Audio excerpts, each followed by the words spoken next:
C'est bon? Voilà, bonjour.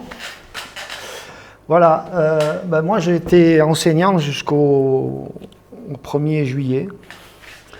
Et maintenant je suis retraité. Ce qui fait que j'ai pas l'habitude de parler beaucoup devant des gens qui m'écoutent. Qui m'écoutent.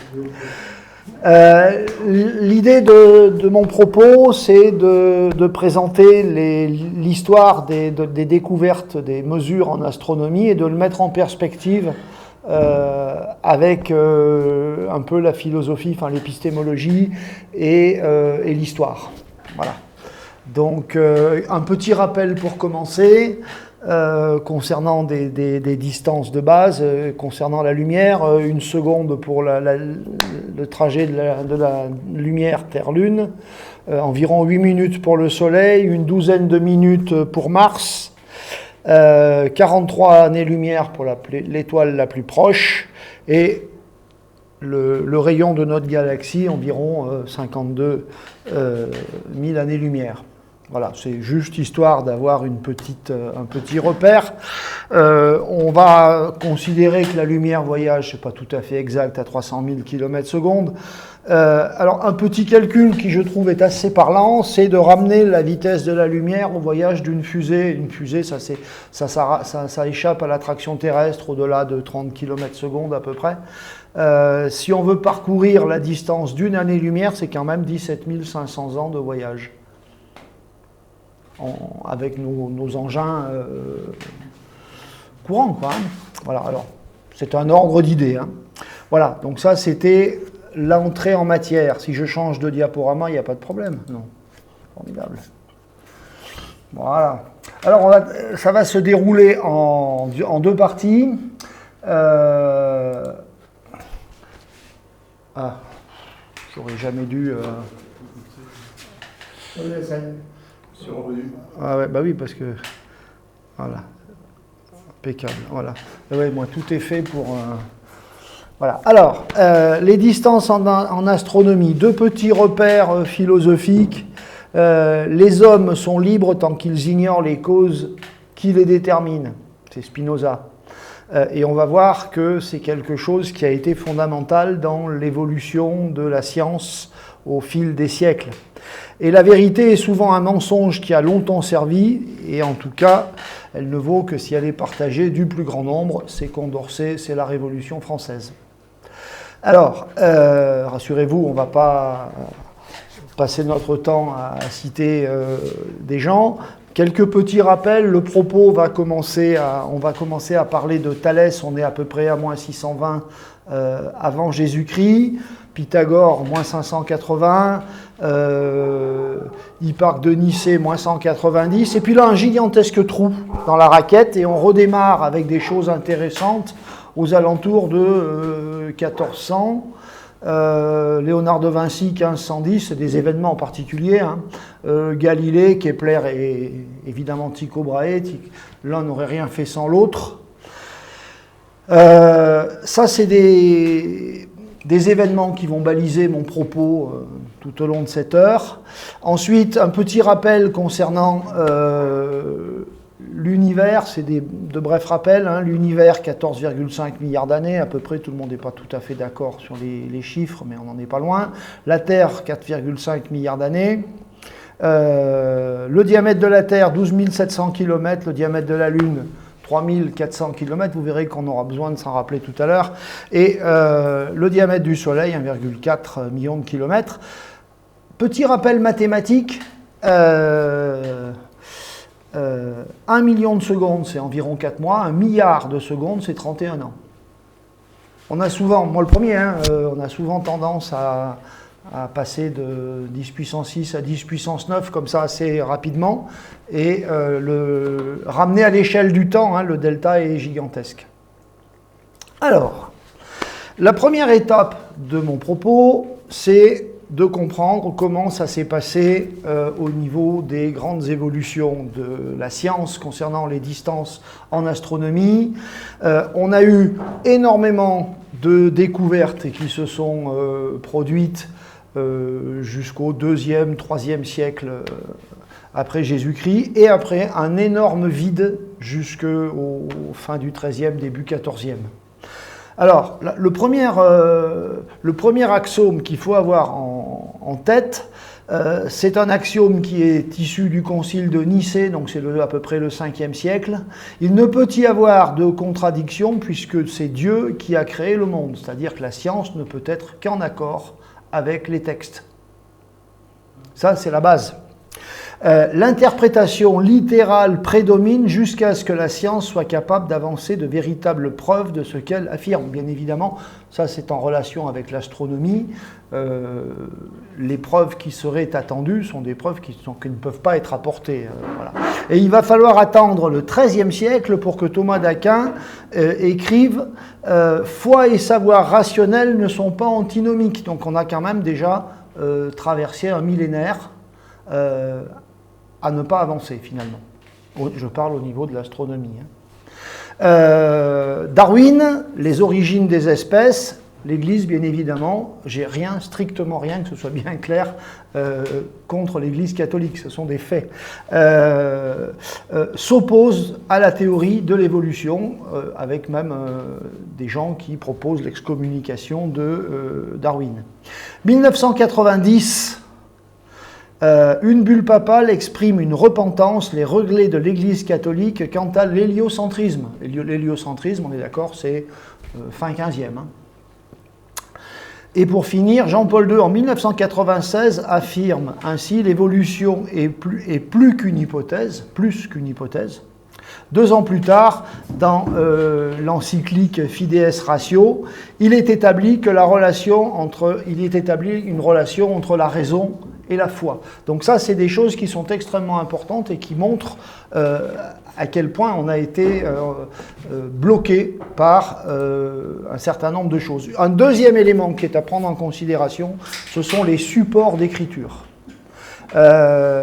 Les supports alors je me suis intéressé essentiellement à l'hémisphère nord de la planète. Alors non pas que il n'y ait pas eu d'évolution et d'avancée sur l'hémisphère sud, notamment sur les peuples de l'Océanie, mais ce n'est pas un propos auquel je me suis attardé dans cette démonstration. Alors, au niveau de l'écriture, ça c'est extrêmement important, l'écriture, c'est à peu près moins 3000 ans avant Jésus-Christ, mais par contre, c'est les supports qui ont été d'une importance capitale. Si on regarde ce qui se passe ici en Asie, par exemple, on s'aperçoit que le papier, c'est pratiquement contemporain à l'existence du Christ. Le papyrus, c'est moins 2000 ans avant Jésus-Christ, c'est-à-dire que l'Asie notait des choses il y a 2000 ans. Et des choses qui étaient notées de façon extrêmement facile. Le monde arabe s'approprie le papier à peu près au 7e siècle, mais déjà en moins 3000 ans, on a l'Égypte antique qui écrit sur du papyrus. Le papyrus, c'est quelque chose qui est facile à obtenir, relativement facile à obtenir. Donc si on a le moyen d'écrire, si on a le moyen de transmettre des idées, bien évidemment, ça donne le moyen de réfléchir. Ce qui n'est pas le cas si la traduction et la transmission est orale.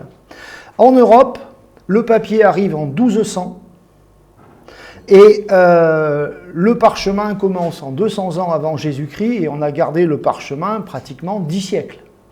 Un livre au Moyen-Âge coûtait l'équivalent d'une baronnie, c'est-à-dire d'un petit château. Donc par conséquent, vous imaginez bien que la transmission des choses, la transmission des connaissances était extrêmement coûteuse et donc par conséquent était réservée à la transmission d'une et une seule idée qui était les livres pieux. Bon, alors ça n'explique pas tout, mais c'est quand même un élément qui est à conserver en ligne de mire parce que ça permet quand même de nourrir la réflexion. Ça c'est tiré de Wikipédia, j'ai strictement rien inventé, ça concerne les statistiques qui sont faites concernant le créationnisme et l'évolutionnisme. D'accord ? Donc le créationnisme, ce sont les gens qui pensent que l'univers a 6000 ans et qu'il a été créé conformément à la Genèse, c'est-à-dire à la Bible. Et l'évolutionnisme, ce sont les gens qui adhèrent aux théories de Darwin. En Arabie Saoudite, 75% de la population est convaincue que le créationnisme est la solution de l'apparition de la vie sur la Terre. En Turquie, 60%. Je rappelle que la Turquie, c'est un pays qui est candidat à l'entrée à l'Union européenne. L'Indonésie, 57%. Enfin, je ne vais pas vous faire la lecture du tableau, mais on s'aperçoit que quand même, si on regarde nos amis états-uniens, 40% des Américains, quand même, sont créationnistes, enfin, prétendent être créationnistes. D'accord ?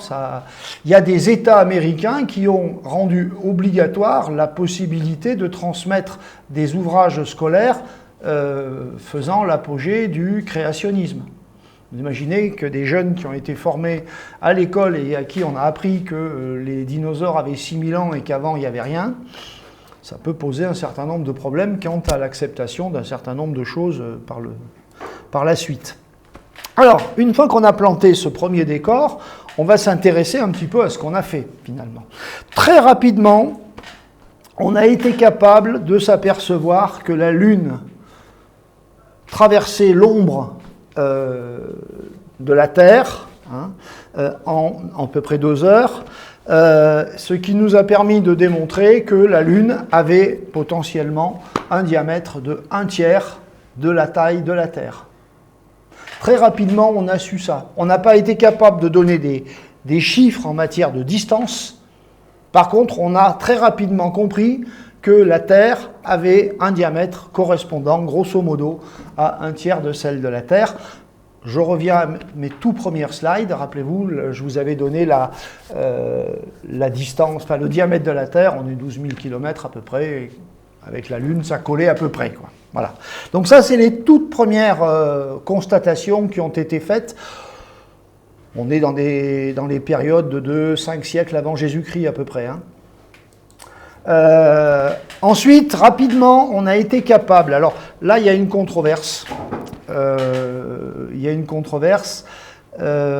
ce que j'ai pu lire, en tous les cas, la distance entre la Terre et la Lune, la controverse reporte sur le fait que certains détracteurs expliquent qu'il n'est pas possible que ce calcul ait été fait par Aristarque de Samos en -300, dans la mesure où les écrits, les preuves que l'on retrouve de la découverte du calcul des angles, la trigonométrie, est attribué aux savants arabes que l'on voit apparaître au 7e et 8e siècle, même 9e siècle après Jésus-Christ.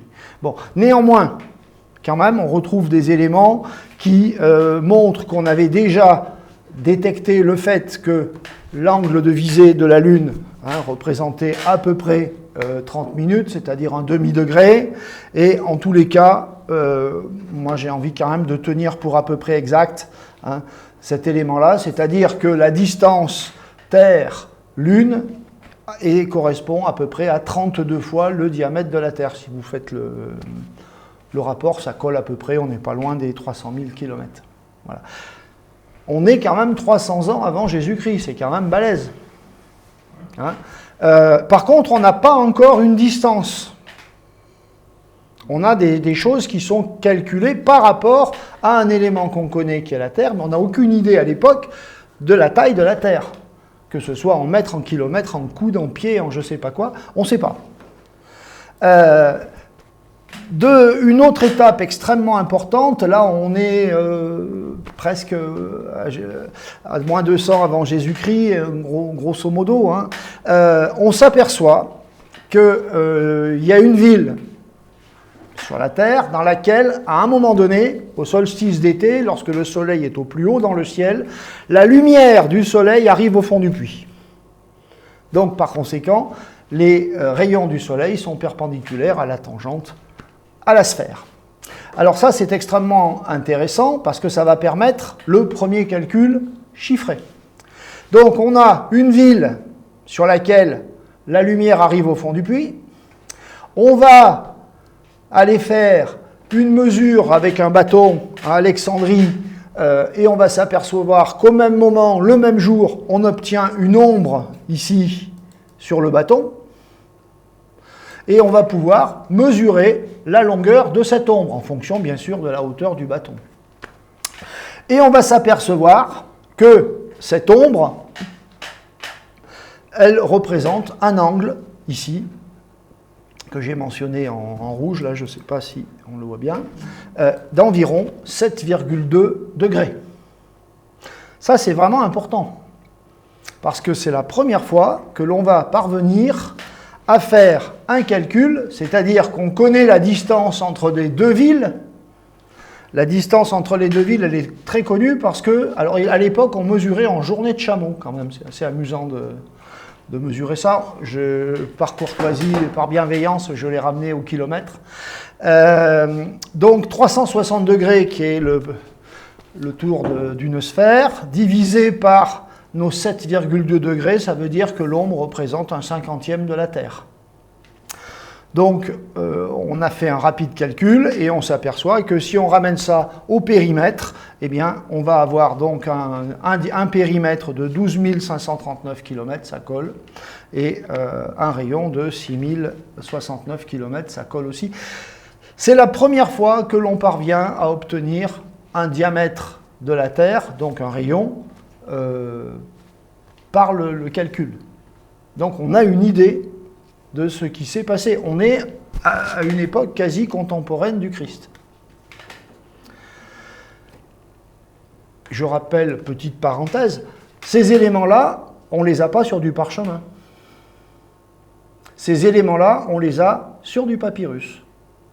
Gardons bien présent à l'esprit nos trois supports d'écriture et la possibilité que donnent ces supports d'écriture de transmettre la connaissance. On évolue, là on est toujours dans les débuts de nos 2000 ans d'histoire contemporaine, et il y a des gens qui s'intéressent à toujours la mesure de la distance Terre-Soleil. Si le Soleil était à une distance infinie, ici, de la Terre, le problème on ne pourrait pas calculer dans la mesure où la Lune serait éclairée au premier quartier, ici, directement, et on ne pourrait pas, puisque la distance est infinie, on ne pourrait pas en tenir compte d'un angle. Par contre, comme la distance Soleil-Lune est finie, on va s'apercevoir que l'on va avoir le premier quartier qui sera légèrement décalé par rapport au temps théorique. Donc, par conséquent, on pourra définir un angle. Le problème, c'est que la théorie était formidable, mais l'observation étant faite à l'œil avec les moyens rudimentaires de l'époque, ils se sont un petit peu gourés, on va dire, et en réalité, le calcul était totalement faux. Mais n'empêche que la méthode était posée, et c'est une méthode que l'on utilise encore aujourd'hui pour un certain nombre de calculs. On est à moins 230 avant Jésus-Christ. Alors voilà, on a fait le calcul, donc on est arrivé à repérer l'angle que l'on avait ici. On est dans un calcul qui, théoriquement, aurait dû fonctionner, sauf que lui, il a trouvé que la distance Terre-Lune était de 20 fois le diamètre de la Terre, et c'était un chouïa gouré, puisqu'elle est environ de 387 fois. Mais ça, c'était évidemment... c'était probable dans la mesure où la mesure de l'angle se faisait par rapport à l'observation. Alors la Lune, évidemment, c'est quelque chose que depuis l'aube de l'humanité, on a mesuré la durée en premier avec la Lune. On savait avec précision le temps d'une lunaison depuis très longtemps. Mais par contre, pour arriver à en mesurer le début, c'est-à-dire vérifier le moment exact où le terminateur définit le premier quartier, c'est pas évident, quoi. Voilà, donc là, on est toujours contemporain quasiment à quelques siècles près au Christ. Une autre mesure qui a été faite beaucoup plus tardivement, là on a fait un gigantesque saut dans dans l'histoire, et c'est la mesure de la distance Soleil-Vénus. Donc on s'est aperçu que, vous savez, Vénus, c'est évidemment, je ne vais pas vous l'apprendre, la fameuse étoile. Tout le monde sait que c'est pas une étoile, bien sûr, mais c'est la fameuse planète qui apparaît tantôt du matin, tantôt du soir. Elle a un fonctionnement extrêmement pas facile à comprendre, hein, dans la mesure où son cycle est assez particulier. Et on s'est aperçu que cette planète ne montait jamais plus haut que 46 degrés au-dessus de l'horizon. Donc on en a tiré un calcul et on est arrivé à définir la distance de Vénus au Soleil en utilisant la trigonométrie. On est arrivé à peu près à cette valeur-là. On est assez proche des choses que l'on a mesurées par la suite, mais là, c'est quelque chose qui est plutôt récent. C'est contemporain à, je pense, Copernic, quelque chose comme ça. Donc là, on a traversé presque 12-13 siècles d'histoire où il s'est passé relativement peu de choses en Occident.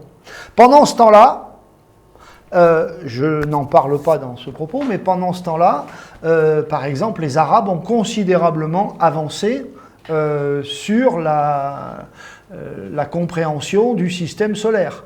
On retrouve au 8e siècle, par exemple, des traités arabes qui commencent à théoriser l'héliocentrisme. D'accord ? Nous, c'est Galilée, 1500 et quelque chose. Donc, pendant ce temps, les Arabes ont considérablement évolué. Alors, eux, ils avaient pas du tout le même contexte que nous, on peut quand même en parler un petit peu, c'est que ils n'avaient pas de texte. Le Coran ne pose est tout à fait clair avec la science, puisque il ne fait pas référence en rien à la science. Donc la science peut évoluer assez librement par rapport au texte. Et deuxième chose, ils ont un besoin extrêmement important de définir deux choses, à savoir, dans un premier temps, l'heure exacte des 5 prières, puisque ça fait partie des 5 piliers de l'islam, les prières, et ils ont besoin de définir avec précision la direction de la Mecque, quel que soit l'endroit où l'on se trouve, puisque c'est le sens dans lequel le musulman doit prier. Donc il y a eu tout un tas de travail de fait par le peuple arabo-musulman pour définir ces deux éléments. Et ils ont travaillé énormément, ils ont construit des instruments à foison, et voilà, ça a beaucoup travaillé. Et pendant ce temps-là, nous, on était un peu campés figés dans nos croyances scientifiques. Alors voilà, j'ai mis une petite animation concernant le fonctionnement de Vénus par rapport à la Terre, hein, et on s'aperçoit qu'il y a un moment donné où Vénus est très très proche de la Terre. C'est le fameux système pour la mesure de l'angle. Alors, après, on a essayé de faire, c'est les premiers éléments, donc là, c'est Cassini, donc là, c'est vraiment la première fois que l'on a commencé à mettre au point, à utiliser la méthode de la parallaxe. Donc là, on est allé faire une observation de la position de Mars de deux endroits très éloignés, enfin, le plus éloigné possible à l'époque, hein, entre la France et la Guyane. On s'aperçoit on voit pas Mars sous le même angle, au même moment, entre la France et la Guyane, donc on peut avoir un angle, et avec cet angle, on peut établir des calculs pour estimer la distance de Mars. Ça, c'est quelque chose qui se passe à peu près au XVIIe, et on va utiliser cette technologie encore, et on s'en sert d'ailleurs encore aujourd'hui, alors certes avec des solutions un petit peu plus élaborées, mais la théorie reste la même. Après, un autre élément qui a été utilisé, c'est les transits. Alors, le transit, alors nous, malheureusement, il est peu probable que nous puissions en voir un nouveau, concernant Vénus, mais c'est le transit de Vénus devant le Soleil.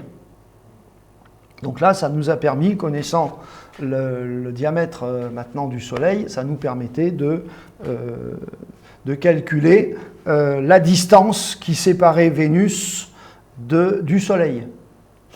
Donc ça nous, en regardant, ici on avait l'angle, enfin le petit côté du triangle, et ça nous permettait de fixer le truc. Alors, le dernier transit a eu lieu en 2012 et je crois que le prochain est dans 105 ans. C'est pour ça qu'il y a peu de chances que... Longue vie à Astrociel, hein, j'espère que... Mais voilà. Donc ça a été une des techniques. Les techniques des transits ont permis de mesurer des distances au niveau des planètes. Alors pour l'instant, on n'a vu que des planètes. On n'a pas parlé d'étoiles. On faisait d'ailleurs pas, à cette époque-là oui, mais pendant très longtemps on n'a pas franchement fait la différence entre les étoiles et les planètes. Ça a été assez long hein, de faire la différence. Donc voilà, fin de la première partie. Je vous ai mis ce lien. Ça va un peu vite. Il est extrêmement intéressant dans le sens où c'est une foule. Je pense que c'est fait par des pédagogues. Et il y a vraiment une foule d'informations et de petites démonstrations simples pour comprendre des choses compliquées. Donc, moi j'ai travaillé avec ça en tout cas. J'enchaîne sur la partie suivante. Ah, ça va, on va avoir le problème là. Alors. Tac. Paf. Basculer en mode... Non. Je vais dupliquer pour toi. Voilà, et là c'est bon. Voilà. Moi j'aime bien avoir une slide d'avance. Bon. Toujours Spinoza. Petit rappel d'un parsec. Un parsec, c'est la distance qui correspond à un angle ici de 1 seconde. Et grosso modo, donc ça c'est la distance Terre-Soleil, on met un angle d'1 seconde et on obtient un côté du triangle qui fait 3,26 années-lumière. Et ça, c'est une unité qui, certes, n'est pas décimale, mais qui est très utilisée en astronomie. Le parsec. Alors, la méthode de la parallaxe que Cassini a commencé à élaborer au XVIIe siècle, on la retrouve aujourd'hui. Alors, on va la retrouver en observant la position d'une étoile proche avec deux positions différentes de la Terre. C'est-à-dire, lorsque la Terre se trouve à la position du printemps et à la position de l'automne, d'accord ? Eh bien, on va avoir une Terre qui va se retrouver de chaque côté de son orbite. Donc, par conséquent, on va avoir la possibilité de pointer vers des étoiles, on ne les verra pas dans l'alignement de la même façon. Et alors j'ai dessiné ici l'observation que l'on pourrait faire, alors j'ai pris décembre et juin, mais à d'autres périodes, et on va s'apercevoir que par rapport à notre étoile cible qui est censée être proche, on s'aperçoit que les étoiles lointaines ne sont pas au même endroit. Et donc par conséquent, on va pouvoir définir l'angle de la parallaxe. Connaissant la distance de l'étoile proche, on pourra en définir par trigonométrie la distance d'une étoile beaucoup plus éloignée. Alors ça va fonctionner, mais ça va fonctionner relativement pour des étoiles relativement proches dans la galaxie. Il n'est pas question de pouvoir mesurer des distances entre galaxies et on va s'apercevoir qu'on a mis beaucoup de temps à avoir des choses fiable. Au départ, c'était une méthode certes prometteuse, mais qui ne permettait pas beaucoup d'évolution. On va s'apercevoir que, par exemple, en 1839, on avait 3 étoiles dont on était arrivé à mesurer à peu près avec précision par la méthode de la parallaxe. En 1850, on en a 6. En 1862, vous voyez, ça va très très vite. En 1901, on en a 38. Et en 1962, on en a 6607. Bon, aujourd'hui, bien évidemment, avec les satellites Gaia et compagnie, Je pense qu'il y a, enfin je n'ai pas le chiffre, mais on en a des quantités extrêmement grandes. Mais voilà, c'était la méthode qui a été mise en place, donc 17e. Hein. Là, on est en plein, on rentre, on est dans la partie des Lumières, et il s'est passé évidemment énormément de choses. Alors, je n'ai pas parlé de l'héliocentrisme, mais ça aurait pu être un propos intéressant. Concernant l'héliocentrisme, vous savez qu'il y a quand même eu pas mal de tentatives de propositions faites pour démontrer l'héliocentrisme. Ces propositions ont été bloquées notamment par l'Église. Hein, et ça, il y a des gens d'ailleurs qui sont allés sur le bûcher. Giorgio Bruno a fini brûlé sur le bûcher. Galilée, l'histoire dit qu'il a dû se repentir par rapport à ça. Le seul qui est arrivé à lancer le truc et en s'appuyant beaucoup sur les propos, sur les calculs, pas les calculs, mais sur les mesures de Tycho Brahe, c'est Copernic, et qui a eu l'intelligence de présenter le premier ouvrage sur l'héliocentrisme en latin. Heureusement, ce n'était pas compréhensible de tous, et il est arrivé à présenter cet ouvrage, mais ça a été vraiment quelque chose de complexe, hein. Ça ne s'est pas passé simplement. Donc là, il y aurait toute une histoire sur l'héliocentrisme. Alors, toujours sur les propos concernant la parallaxe, on a envoyé par la suite des satellites qui vont faire exactement la même chose, mais ce sont des objets qui vont être éloignés. En général, on va les placer sur les points de Lagrange. Alors ça, il y a 5 points de Lagrange. Le point de Lagrange, c'est un point sur la... Alors, il y en a 5, il y en a 3 qui sont sur l'axe de rotation de la Terre, répartis à 120 degrés les uns des autres. Ce sont des points où l'attraction gravitationnelle, par exemple de la Terre et du Soleil, s'annule pour l'objet qui se trouve sur ce point, tant et si bien qu'il peut se déplacer sans être perturbé au niveau gravitationnel, ni par l'un ni par l'autre des deux astres. Alors, et puis on en a un qui va se trouver, je crois que j'ai mis un petite slide ici, voilà. Et on en a un qui va se trouver en amont et en aval de la Terre, hein, suffisamment loin pour que la gravitation ne le gêne pas, enfin les gravitations s'annulent dans les deux cas. Donc là on est venu le placer ici, et bon, il y a un point L1 qui se situe entre la Terre, très près de la Terre et assez éloigné du Soleil.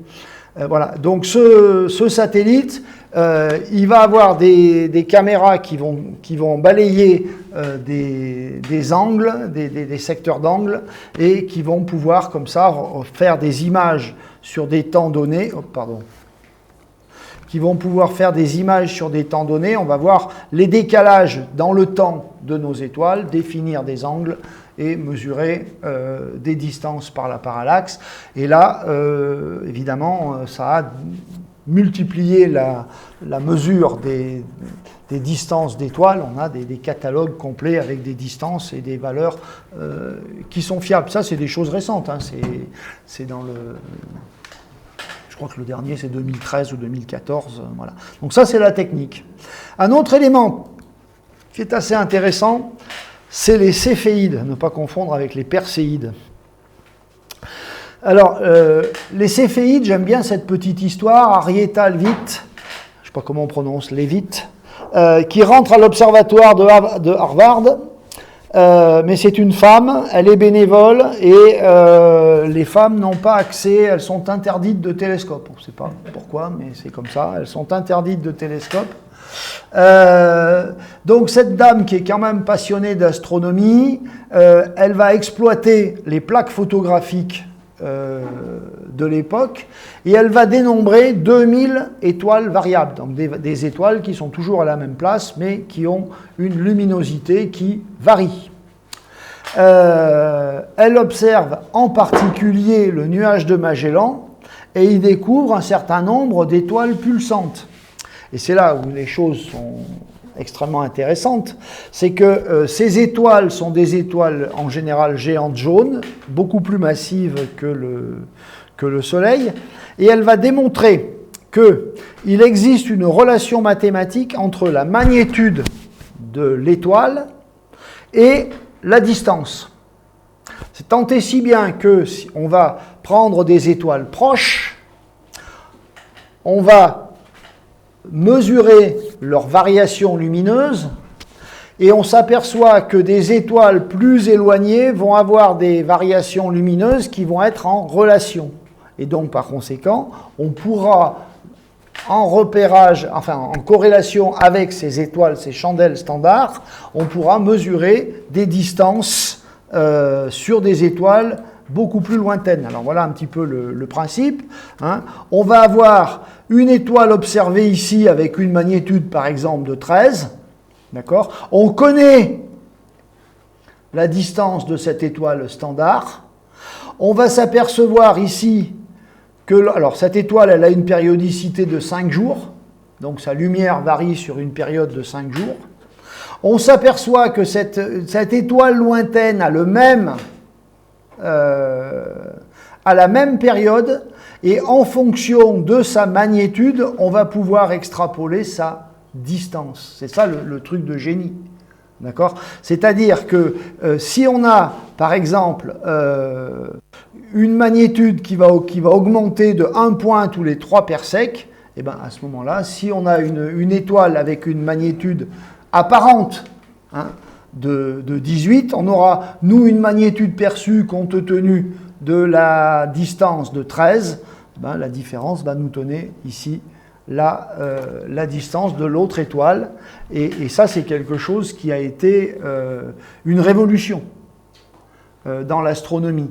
Le problème, et on en revient encore à l'évolution des sciences par rapport à nos sociétés humaines, c'est que elle comprend, donc là c'est le petit article, elle comprend qu'il suffit d'évaluer la luminosité réelle d'une ou plusieurs céphéides proches pour pouvoir, donc ce sont des chandelles standards, elle n'obtient pas l'autorisation de faire cette calibration, donc cette calibration elle sera faite par un autre personnage qui réalisera et passera à la postérité.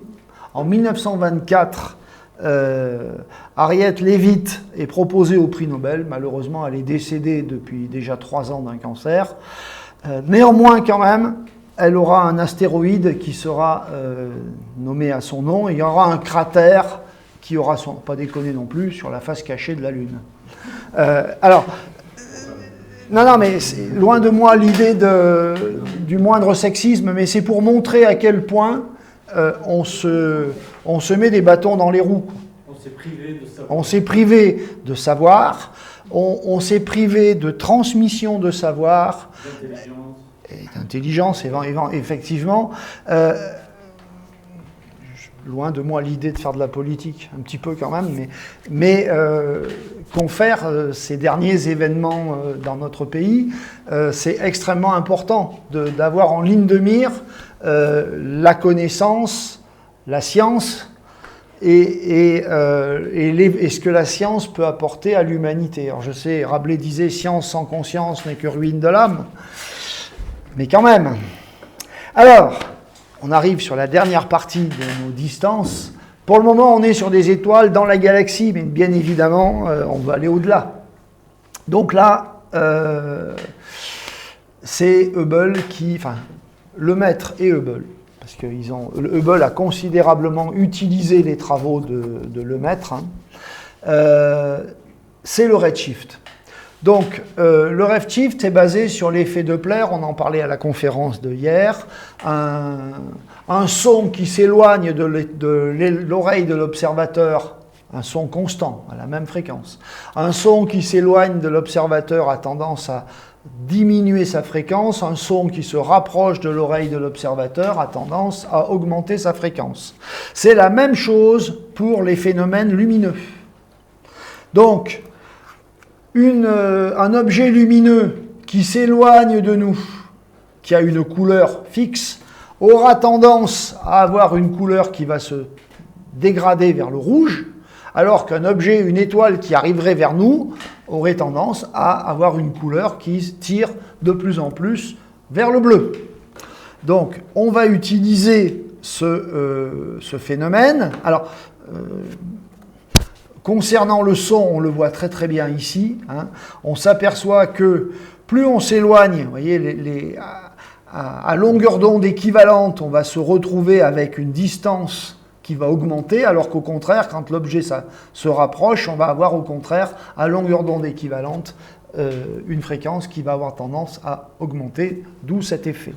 Donc par conséquent, on va avoir, lorsque l'on va faire la spectrométrie d'un objet, d'accord, on va s'apercevoir qu'il va, alors d'objets semblables, par exemple, on sait que une étoile classée dans une catégorie donnée, avec une masse donnée, doit rayonner et avoir un champ spectral donné. Hein, que l'étoile, elle soit à un endroit ou à un autre dans la galaxie ou ailleurs. Donc par conséquent, deux étoiles semblables qui ne produisent pas le même champ spectral, c'est un phénomène Doppler, c'est un effet Doppler, et donc c'est ce que l'on va appeler le redshift. C'est-à-dire qu'on va se démontrer qu'un objet qui a toutes ces couleurs qui sont bien à la bonne place, mais qui sont toutes décalées légèrement vers le rouge, c'est un objet qui est en train de s'éloigner de nous.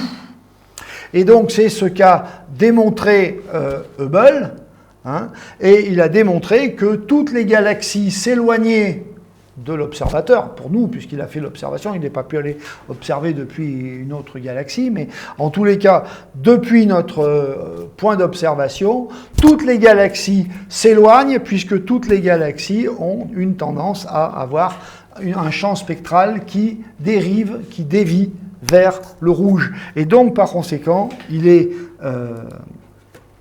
établi donc, que le décalage vers le rouge va nous permettre, on a démontré que toutes les galaxies qui s'éloignent de nous, proportionnellement à leur distance, c'est-à-dire plus elles sont loin, plus elles s'éloignent vite.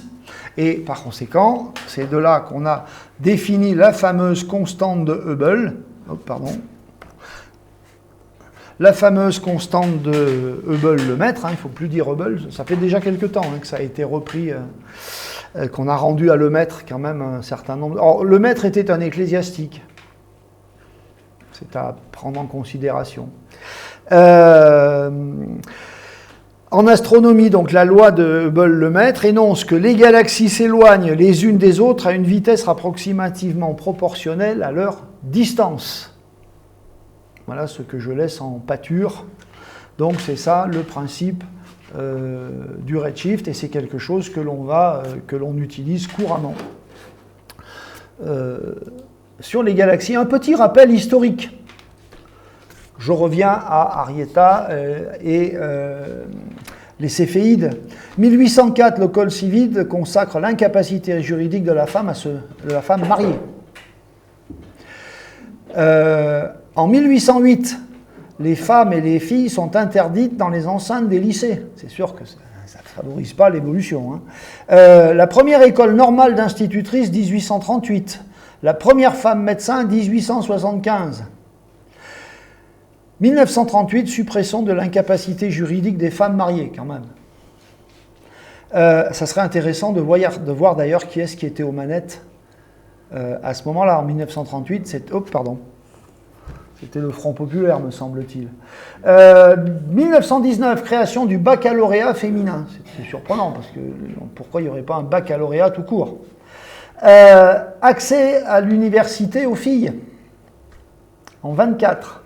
L'avortement devient un crime contre l'humanité et la sûreté de l'État et puni de la peine de mort. 1942, un certain maréchal Philippe Pétain. Droit de vote des femmes, 1944. L'avortement thérapeutique est autorisé en 1955. La loi autorisant l'interruption volontaire de grossesse, merci Simone, en 1975. Rappelons-nous qu'il y a quand même un certain nombre de pays qui mettent en cause ce type de loi. 1981, l'abolition de la peine de mort, François Mitterrand, enfin Badinter. Dépénalisation de l'homosexuel, 1982. Pas si vieux que ça. L'homosexualité n'est plus une pathologie, 1992. Et enfin, le prix Nobel de la paix à deux éminents professeurs féminins par rapport à leurs travaux sur les ciseaux génétiques. Voilà, donc ça c'était le propos.